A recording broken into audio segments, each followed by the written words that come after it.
ನಿಮ್ಮ ಕರಾಟೆ ಶಿಕ್ಷಕ ಸೈಯದ್ ಬಿಲಾಲ್. ಇದೀಗ ನಾವಿದ್ದೇವೆ ಕೊಪ್ಪಳ ಜಿಲ್ಲೆಯ ಗವಿಸಿದ್ದೇಶ್ವರ ಮಠದ ಆವರಣದಲ್ಲಿ. ನೀವು ನೋಡ್ತಾ ಇರ್ಬೋದು, ಪ್ರತಿ ವರ್ಷವೂ ಸಹ ಕೂಡ ನಮ್ಮ ಜಾತ್ರಾ ಮಹೋತ್ಸವದಲ್ಲಿ ಕರಾಟೆ ಪ್ರದರ್ಶನವನ್ನು ನೀಡುತ್ತಾ ಬಂದಿದೆ. ಅದೇ ರೀತಿಯಾಗಿ ಸರ್ಕಾರದ ಪೊಲೀಸ್ ಅಧಿಕಾರಿಗಳಿಗೆ ಮತ್ತು ಶಾಲಾ ವಿದ್ಯಾರ್ಥಿಗಳಿಗೆ ಸಹ ಕೂಡ ವಿದ್ಯಾರ್ಥಿನಿಯರಿಗೆ ಸಹ ಕೂಡ ನಾವೆಲ್ಲ ಕರಾಟೆ ತರಬೇತಿಯನ್ನು ನೀಡುತ್ತಾ ಬಂದಿದ್ದೇವೆ.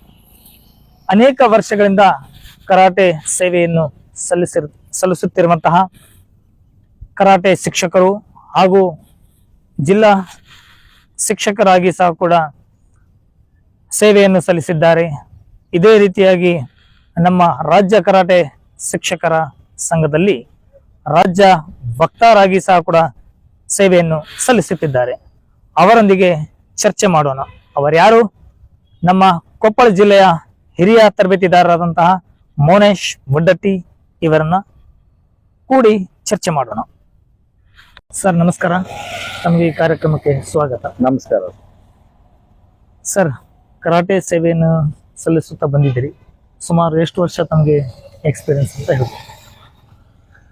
ನಾವು ಸುಮಾರು 25 ವರ್ಷದಿಂದ 26ನೇ ವರ್ಷ ಈ ಒಂದು ಕರಾಟೆ ರಂಗದಲ್ಲಿ ಮುನ್ನಡೆಸ್ಕೊಂಡು ಹೋಗ್ತಾ ಇದ್ದೇವೆ. ಕೊಪ್ಪಳ ಜಿಲ್ಲೆಯಲ್ಲಿ, ನಮ್ಮ ಕರ್ನಾಟಕ ರಾಜ್ಯದಲ್ಲಿ ಸಾಕಷ್ಟು ಕರಾಟೆ ಟ್ರೈನಿಂಗನ್ನು ಮತ್ತು ಕರಾಟೆ ಕಾಂಪಿಟೇಷನ್ಸ್ ಮತ್ತು ವಿದ್ಯಾರ್ಥಿನಿಯರಿಗೆ ಸಾವಿರಾರು ವಿದ್ಯಾರ್ಥಿನಿಯರಿಗೆ ಕರಾಟೆ ತರಬೇತಿಯನ್ನು ನೀಡಿ, ಅದೇ ರೀತಿ ನಮ್ಮ ಪೊಲೀಸ್ ಇಲಾಖೆಯ ಪ್ರಶಿಕ್ಷಣಾರ್ಥಿಗಳಿಗೆ ಸುಮಾರು ಒಂದು 7 ರಿಂದ 8 ಬ್ಯಾಚ್ ಅವರಿಗೂ ಕೂಡ ಒಂದು ಕರಾಟೆ ತರಬೇತಿಯನ್ನು ನೀಡಿದ್ದೇವೆ ಸರ್. ಅದೇ ರೀತಿಯಾಗಿ ನಮ್ಮ ಕಂದಾಯ ಇಲಾಖೆ ಆಗಿರ್ಬೋದು ಮತ್ತು ಶಿಕ್ಷಣ ಇಲಾಖೆ ಆಗಿರ್ಬೋದು ಮತ್ತು ಮಹಿಳಾ ಸಂಘಟನೆಗಳ ವತಿಯಿಂದ ಸಾಕಷ್ಟು ಹೆಣ್ಣು ಮಕ್ಕಳಿಗೆ ಧೈರ್ಯ ತುಂಬುವಂಥ ಕೆಲಸವನ್ನು ನಾವು ಇಲ್ಲಿ ಮಾಡಿದ್ದೇವೆ, ಕಾರ್ಯಕ್ರಮಗಳನ್ನು. ಅದೇ ರೀತಿಯಾಗಿ ಪ್ರತಿ ವರ್ಷ ಶ್ರೀ ಗವಿಸಿದ್ದೇಶ್ವರ ಶ್ರೀಗಳ ಒಂದು ಆಶೀರ್ವಾದದಿಂದ ಸುಮಾರು 6 ವರ್ಷದಿಂದ ನಾವು ಇಲ್ಲಿ ಕರಾಟೆ ಪ್ರದರ್ಶನವನ್ನು, ಅದ್ಭುತವಾದಂಥ ಕರಾಟೆ ಪ್ರದರ್ಶನವನ್ನು ನೀಡುವುದರ ಜೊತೆಗೆ ಈ ಕ್ರೀಡೆಗೆ ಒಂದು ಪ್ರೋತ್ಸಾಹವನ್ನು ನೀಡ್ತಕ್ಕಂಥ ಸ್ವಾಮೀಜಿಯವರ ಆಶೀರ್ವಾದದಿಂದ ಒಂದು ಒಳ್ಳೆಯ ಒಂದು ತರಬೇತಿಯನ್ನು ನಾವಿಲ್ಲಿ ನೀಡ್ತಾ ಇದ್ದೇವೆ ಸರ್. ಸರ್, ತಾವು ಖಾಸಗಿ ಶಿಕ್ಷಕರಿದ್ದೀರಾ, ಏನು ಗೌರ್ಮೆಂಟ್ ಸರ್ಕಾರಿ ಶಿಕ್ಷಕ? ನಾವು ಬಂದು ಖಾಸಗಿ ಶಿಕ್ಷಕರಂತಾನೆ ಪರಿಗಣನೆ ಮಾಡಬೇಕಾಗತ್ತೆ. ಯಾಕಂದರೆ ಸರ್ಕಾರ ನಮಗೆ ವಿದ್ಯಾರ್ಥಿನಿಯರಿಗೆ, ಪ್ರೌಢಶಾಲಾ ವಿದ್ಯಾರ್ಥಿನಿಯರಿಗೆ ಕರಾಟೆ ತರಬೇತಿದಾರರಾಗಿ ಪ್ರತಿಯೊಂದು ಶಾಲಾ ಹಂತದಲ್ಲಿ ನಮಗೆ ಕಳಿಸ್ತಾ ಏನಿದ್ದಾರೆ. ಬರೀ 3 ತಿಂಗಳು ಮಾತ್ರ ನಮಗೆ ಇಲ್ಲಿ ಕರಾಟೆ ಶಿಕ್ಷಕರಾಗಿ ನೇಮಕ ಮಾಡಿದರೆ ನಾವು ವಿದ್ಯಾರ್ಥಿನಿಯರಿಗೆ ಒಂದು ಸ್ವಯಂ ರಕ್ಷಣೆಯನ್ನು ಕಲಿಸಿ ಅವರಿಗೆ ಧೈರ್ಯ ತುಂಬುವಂಥ ಕೆಲಸವನ್ನು ನಾವು ಇಲ್ಲಿ ಮಾಡ್ತಾ ಇದ್ದೇವೆ. ಬಟ್ ಈ 3 ತಿಂಗಳ ನಾವೇನು ಮಾಡೋದ್ರಿಂದ ನಾವು ಇತ್ತಾಗ ಖಾಸಗಿ ಶಿಕ್ಷಕರು ಅಂತನೂ ಅನ್ನಂಗಿಲ್ಲ, ನಿರುದ್ಯೋಗಿ ಅಂತನೂ ಅನ್ನಂಗಿಲ್ಲ, ಉದ್ಯೋಗಿ ಅಂತನೂ ಅನ್ನಂಗಿಲ್ಲ. ಒಂಥರ ಅತಂತ್ರ ಸ್ಥಿತಿಯಲ್ಲಿ ಕರಾಟೆ ಶಿಕ್ಷಕರು ಇದ್ದಾರೆ ರಾಜ್ಯದಲ್ಲಿ. ಸೊ ನಾನು ಸರ್ಕಾರಕ್ಕೆ ತಮ್ಮ ಮೂಲಕ ಏನು ಹೇಳಲಿಕ್ಕೆ ಬಯಸ್ತಾ ಇದ್ದೀನಿ ಅಂತಂದರೆ, ಮಾನ್ಯ ಸಿದ್ದರಾಮಯ್ಯ ಅವರು, ಮಾನ್ಯ ಮುಖ್ಯಮಂತ್ರಿಗಳು ನಮಗೆ ಒಂದು ಒಳ್ಳೆಯ ರೀತಿಯಿಂದ ಇದು ಸ್ಟಾಪ್ ಆದಂಥ ಕರಾಟೆ ತರಬೇತಿಯನ್ನು 1 ವರ್ಷ ಸ್ಥಗಿತವಾಗಿತ್ತು ಕೋವಿಡ್ ಸಮಯದಲ್ಲಿ ಎಲ್ಲ. ಆ ಒಂದು ನಿಟ್ಟಿನಲ್ಲಿ ಸಾಕಷ್ಟು ಅತಂತ್ರದಲ್ಲಿ ಕರಾಟೆ ಶಿಕ್ಷಕರಿದ್ದರು. ಸೊ ಆ ನಿಟ್ಟಿನಲ್ಲಿ ನಾವೆಲ್ಲರೂ ಕೂಡಿ ಹೋಗಿ ಮನವಿ ಮಾಡಿದಾಗ ನಮ್ಮ ಶಿಕ್ಷಣ ಸಚಿವರಾದಂಥ ಮಧು ಬಂಗಾರಪ್ಪ ಅವರಿಗಿರಲಿ ಮತ್ತೆ ಸರಿಪಡಿಸಿ ಮುಂದುವರಿಸಿದರು. ಅವರಿಗೆ ತುಂಬ ಧನ್ಯವಾದಗಳನ್ನು ಹೇಳಲಿಕ್ಕೆ ಬಯಸ್ತೇನೆ. ಸಾಕಷ್ಟು ಬಡ ಕರಾಟೆ ಶಿಕ್ಷಕರು ಇವತ್ತು ಎಲ್ಲೆಲ್ಲಿ ಬೇಕಲ್ಲಿ ಕ್ಲಾಸ್ ಮಾಡ್ತಾ ಇದ್ದಾರೆ. ಬಟ್ ಅಷ್ಟಕ್ಕಷ್ಟೇ ಅವರ ಉಪಜೀವನ ಇದೆ. ಈ ನಿಟ್ಟಿನಲ್ಲಿ ಏನು ನಾನು ಹೇಳಲಿಕ್ಕೆ ಬಯಸ್ತಾ ಇದ್ದೇನೆ ಅಂತಂದರೆ, ತಾವೇನು ವರ್ಷದಲ್ಲಿ ಬರೀ 3 ತಿಂಗಳ ಮಾತ್ರ ಶಾಲಾ ವಿದ್ಯಾರ್ಥಿನಿಯರಿಗೆ ತರಬೇತಿಯನ್ನು ಕೊಡಿಸಿ ಒಂದು ಗೌರವಧನವನ್ನು ಏನು ಕೊಡ್ತಾ ಇದ್ದೀರಿ, ಅದನ್ನು ವಿಸ್ತಾರ ಮಾಡಬೇಕು.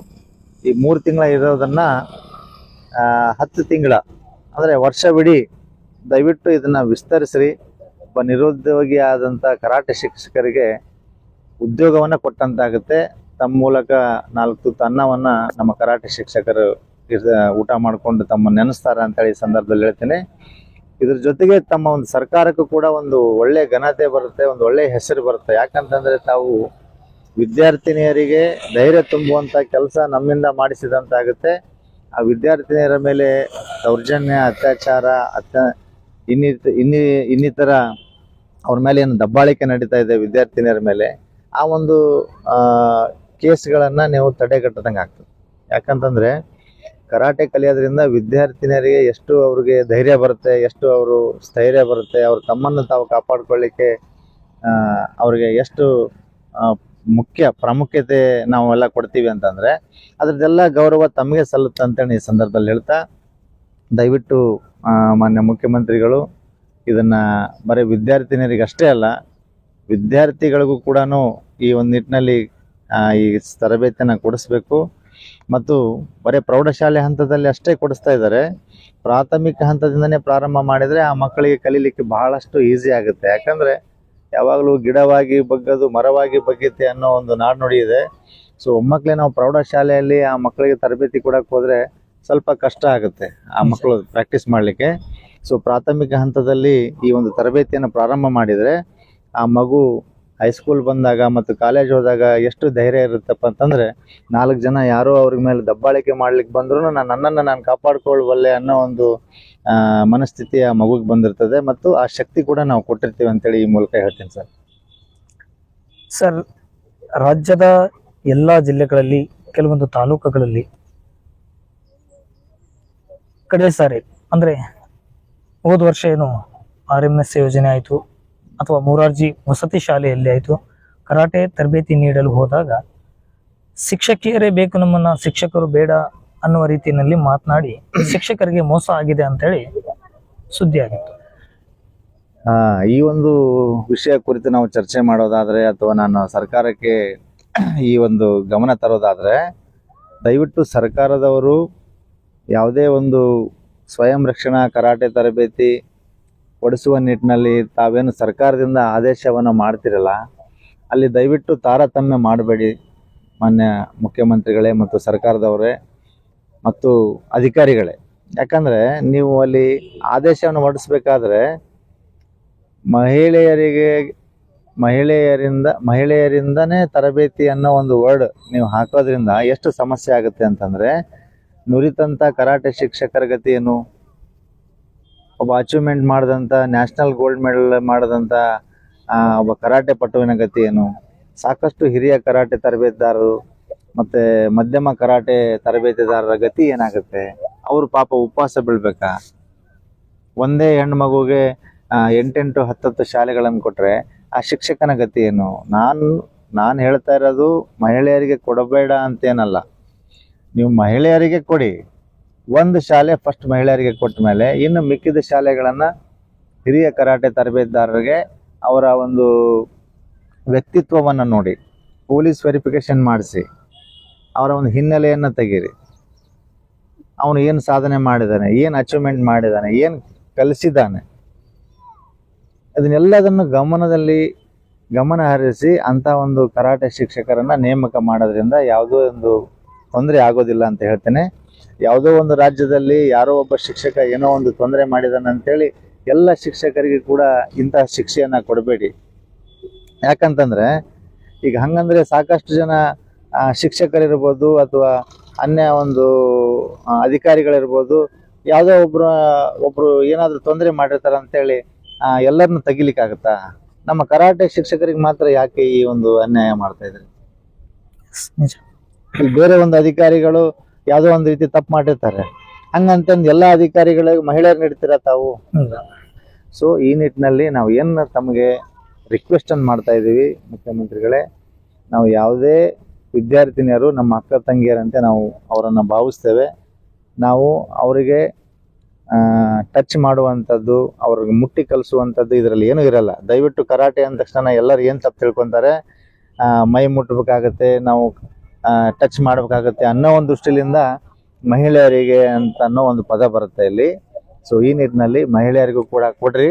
ಬಟ್ ಅವ್ರು ಯಾರು ನುರಿತಂಥ ಮಹಿಳೆಯರಿದ್ದಾರೆ, ಯಾರು ಒಂದು ಒಳ್ಳೆಯ ಅಚೀವ್ಮೆಂಟ್ ಮಾಡಿದಂಥ ಮಹಿಳೆ ಇದ್ದಾಳೆ ಅಂಥ ಮಹಿಳೆಗೆ ನೀವು ಕೊಡಿ, ನಮ್ದೇನು ತೊಂದರೆ ಇಲ್ಲ. ಈಗ ತಾನೇ ಒಂದು 2-3 ವರ್ಷದಲ್ಲಿ ನಾವು ಕರಾಟೆ ಕಲಿತು ಸರ್ಟಿಫಿಕೇಟ್ ಹಚ್ಚಿದ ತಕ್ಷಣ ಆ ಮಗುಗೆ 10 ಶಾಲೆಗಳನ್ನು ಕೊಟ್ರೆ ಆ ಮಗುಗೆ ಕಲಿಸಿದಂತ ಶಿಕ್ಷಕನಿಗೆ ಒಂದು ಶಾಲೆ ಕೊಡಂಗಿಲ್ಲ. ಮತ್ತೆ ಆ ಶಿಕ್ಷಕ ಕಲಿಸ್ಲಾರ್ದೆ ಆಕಿ ಶಿಕ್ಷಕಿ ಹೇಗಾಗ್ಲಿಕ್ಕೆ ಸಾಧ್ಯ? ಎಸ್, ನಿಜ. ಶಿಕ್ಷಕ ಕಲಿಸಿದ ಮೇಲೆನೆ ತಾನೇ ಆ ಮಗು ಶಿಕ್ಷಕಿ ಆಗಿರೋದು. ಸೊ ಈ ನಿಟ್ಟಿನಲ್ಲಿ ತಾವು ಸಂಪೂರ್ಣ ಗಂಭೀರವಾಗಿ ತಗೋಬೇಕು ಈ ಪಾಯಿಂಟ್ ನ. ತಾವು ದಯವಿಟ್ಟು ಏನಪ್ಪಾ ಅಂತಂದ್ರೆ ಒಂದು ನುರಿತಂತ ಹಿರಿಯ ಕರಾಟೆ ಶಿಕ್ಷಕರನ್ನ ಇದರಲ್ಲಿ ತಮ್ಮ ಸೆಲೆಕ್ಷನ್ ಕಮಿಟಿಯಲ್ಲಿ ಸೇರಿಸ್ಕೊಳ್ಳಿ. ಅವರ ಒಂದು ಸರ್ಟಿಫಿಕೇಟ್ನ ಪರಿಶೀಲನೆ ಮಾಡಿ, ಅವರ ಹಿನ್ನೆಲೆಯನ್ನ ಪರಿಶೀಲನೆ ಮಾಡಿ, ಮತ್ತೆ ಆ ಮಗು ಎಷ್ಟು ವರ್ಷದಿಂದ ಕಲಿತಾ ಇದೆ, ಏನನ್ನು ಕಲಿತಿದ್ದಾಳೆ, ತನಗೆ ಮಾಡಕ್ ಬರಂಗಿಲ್ಲ ಅಂದಮೇಲೆ ಇಲ್ಲಿ ಏನ್ ಕಲಿಸ್ಲಿಕ್ಕೆ ಸಾಧ್ಯ, ಇದನ್ನೆಲ್ಲದನ್ನು ಕೂಡ ಗಂಭೀರವಾಗಿ ತಗೊಂಡು ಒಂದು ಒಳ್ಳೆ ನುರಿತಂತ ಕರಾಟೆ ಶಿಕ್ಷಕಿಯರನ್ನ ತಾವು ನೇಮಕ ಮಾಡಿದ್ರೆ ಈ ಒಂದು ಕಾರ್ಯ ಯಶಸ್ವಿ ಆಗ್ತದೆ. ಮತ್ತೆ ವಿದ್ಯಾರ್ಥಿನಿಯರಿಗೆ ಧೈರ್ಯ ತುಂಬುವಂತಹ ಕೆಲಸ ಸಕ್ಸಸ್ ಆಗುತ್ತೆ. ಮತ್ತು ತಾವೇನು ಈ ಒಂದು ಆದೇಶವನ್ನ ಹೊರಡಿಸಿ ಒಂದು ಒಳ್ಳೆಯ ಕೆಲಸ ಮಾಡ್ತಾ ಇದ್ದೀರಾ, ತಮ್ಮ ಸರ್ಕಾರಕ್ಕೂ ಕೂಡ ಒಂದು ಒಳ್ಳೆಯ ಹೆಸರು ಬರುತ್ತೆ ಅಂತಂದು ಈ ಮೂಲಕ ಹೇಳ್ತೇನೆ ಸರ್. ಸರ್, ರಾಷ್ಟ್ರ ಮತ್ತು ರಾಜ್ಯ ಮಟ್ಟದಲ್ಲಿ ಸಹ ಕೂಡ ಇಷ್ಟೊಂದು ಕರಾಟೆ ಶಿಕ್ಷಕರಿದ್ದಾರೆ, ತಮ್ಮ ಸೇವೆಯನ್ನು ಸಲ್ಲಿಸುತ್ತಾ ಬಂದಿದ್ದಾರೆ. ಅವರಿಗೆ ಏನಾದರೂ ತಿಂಗಳ ಮಾಶಾಸನ ಆಗಿರ್ಬೋದು, ಅಥವಾ ವಯಸ್ಕರಿಗೆ ಪಿಂಚಣಿ ಆಗಿರ್ಬೋದು, ಅಥವಾ ಲೈಫ್ ಸೆಕ್ಯೂರಿಗೋಸ್ಕರ ಇನ್ಶೂರೆನ್ಸ್ ಏನಾನ ಸರ್ಕಾರದಿಂದ ನಮಗೆ ಏನಾದರೂ ಬರ್ತಾ ಇದ್ದಾರೆ? ಈಗ ನೋಡಿ, ಈಗ ಸುಮಾರು ವರ್ಷಗಳಿಂದ ಏನ್ ಕರಾಟೆಯನ್ನ ಕಲಿಸ್ತಾ ಬಂದಿದ್ದಾರೆ ಅಂತವರ ಒಂದು ಪರಿಸ್ಥಿತಿಗನ್ನ ತಾವು ದಯವಿಟ್ಟು ಸರ್ವೆ ಮಾಡಿ ಅವರಿಗೆ ಒಂದು ಮನೆ ಇಲ್ಲದಂತವರಿಗೆ ಒಂದು ಮನೆ, ಪ್ರಾಥಮಿಕ ಮತ್ತು ಪ್ರೌಢಶಾಲೆಗಳಲ್ಲಿ ಅವರಿಗೆ ಒಂದು ಉದ್ಯೋಗ ಕೊಟ್ಟರೆ ಅವ್ರ ಒಂದು ಉಪಜೀವನ ಆಗುತ್ತೆ. ಆ ರೀತಿ ಆಗಿಲ್ಲ. ಈಗ ಬರೀ 3 ತಿಂಗಳ ಮಾತ್ರ ತಾವು ಕೊಡ್ತಾ ಇದ್ದೀರಾ. ಇದೇನೋ ಇನ್ನೊಂದು ವರ್ಷ ಮುಂದುವರಿಸಿದ್ರು ಕೂಡ ಅವ್ರಿಗೆ ಇನ್ನು ಮಿಕ್ಕಿದ ತಿಂಗಳಲ್ಲಿ ಅವರ ಉಪಜೀವನಕ್ಕೆ ಏನಾದರೂ ಅವರಿಗೆ ಗೌರವಧನವನ್ನ, ಮಾಸಾಸನವನ್ನ ಕೊಡುವಂತ ಒಂದು ಕೆಲಸವನ್ನು ಮಾಡಿ ಅಂತೇಳಿ ಸರ್ಕಾರಕ್ಕೆ ಒತ್ತಾಯ ಮಾಡುತ್ತೆ. ಆತ್ಮೀಯ ಎಲ್ಲ ಇದಕ್ಕೆ ಸಂಬಂಧಪಟ್ಟಿರುವಂತಹ ಅಧಿಕಾರಿಗಳೇ, ರಾಜ್ಯದ ಮುಖ್ಯಮಂತ್ರಿಗಳೇ, ಕ್ರೀಡಾ ಅಧಿಕಾರಿಗಳೇ ಮತ್ತು ಶಿಕ್ಷಣ ಸಚಿವರೇ, ಆದರೆ ಈ ಸರ್ ಒಂದಿಗೆ ನಾವು ಇವತ್ತು ಚರ್ಚಿಸಿದಾಗ ಸರ್ ಬೇಡಿಕೆ ಏನಪ್ಪಾ ಅಂತಂದ್ರೆ, ರಾಜ್ಯದ ಮತ್ತು ರಾಷ್ಟ್ರದ ಎಲ್ಲ ಶಿಕ್ಷಕರಿಗೆ ಇನ್ನಿತರ ಮಾಶಾಸನವನ್ನು ನೀಡುವಂಥದ್ದು, ಪ್ರಾಥಮಿಕ ಶಿಕ್ಷಣದಿಂದಲೇ ಜೊತೆಯಾಗಿ ಕರಾಟೆ ಕೌಶಲ್ಯವನ್ನು ಕೊಡುವಂಥ ಕೆಲಸವನ್ನು ಮಾಡಬೇಕು.